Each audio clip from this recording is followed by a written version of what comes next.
Genèse 6, 1, 4 fait référence aux fils de Dieu et aux filles des hommes.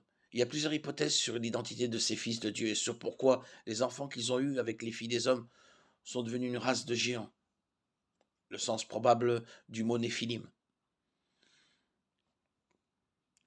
Les trois principales hypothèses sur l'identité des fils de Dieu, c'était qu'ils étaient des anges déchus, c'était de puissants souverains humains et c'était des descendants de la lignée pieuse de Seth qui se sont unis à la mauvaise lignée de Caïn.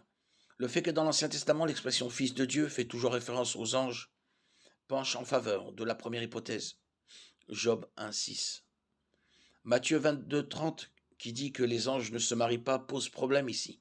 La Bible nous donne aucune raison de penser que les anges ont un genre ou sont capables de se reproduire. Ce problème ne se pose pas avec les deux autres hypothèses. La faiblesse des deux dernières hypothèses est que les unions d'hommes ordinaires et de femmes ordinaires n'ont pas pour fruit des géants, célèbres héros de l'Antiquité. De plus, pourquoi Dieu déciderait-il pour cela d'envoyer le déluge sur la terre, alors qu'il n'a jamais interdit les unions d'hommes puissants ou de descendants de Seth avec des femmes ordinaires ou des descendants de Caïn? Le jugement annoncé en Genèse 6, 5, 7 est lié aux événements décrits en Genèse 6, 1, 4. Seules des unions obscènes et perverses entre des anges déchus et des femmes humaines semblent justifier un tel jugement.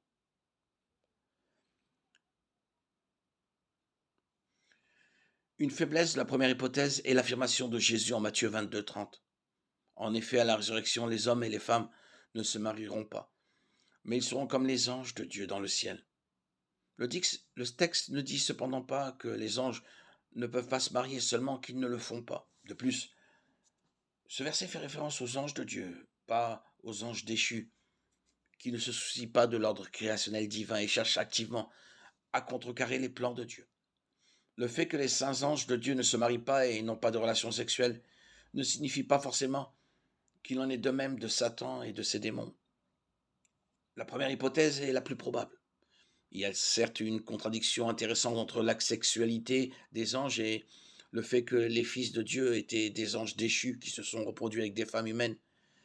Mais si les anges sont des êtres spirituels, Hébreux 1,14, ils peuvent prendre une forme humaine physique, Marc 16,5.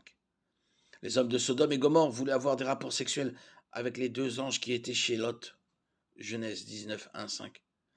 Il est plausible que les anges peuvent prendre une forme humaine, jusqu'à reproduire la sexualité humaine et à se reproduire. Pourquoi alors les anges déchus ne le font-ils pas plus souvent? Il semble que Dieu a emprisonné ceux qui ont commis ce terrible péché pour empêcher les autres de les imiter, comme décrit en Jude 6.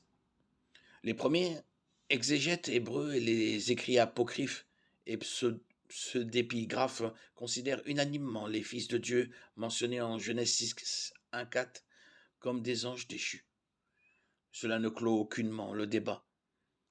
Mais cette hypothèse a de solides fondements contextuels, grammaticaux et historiques.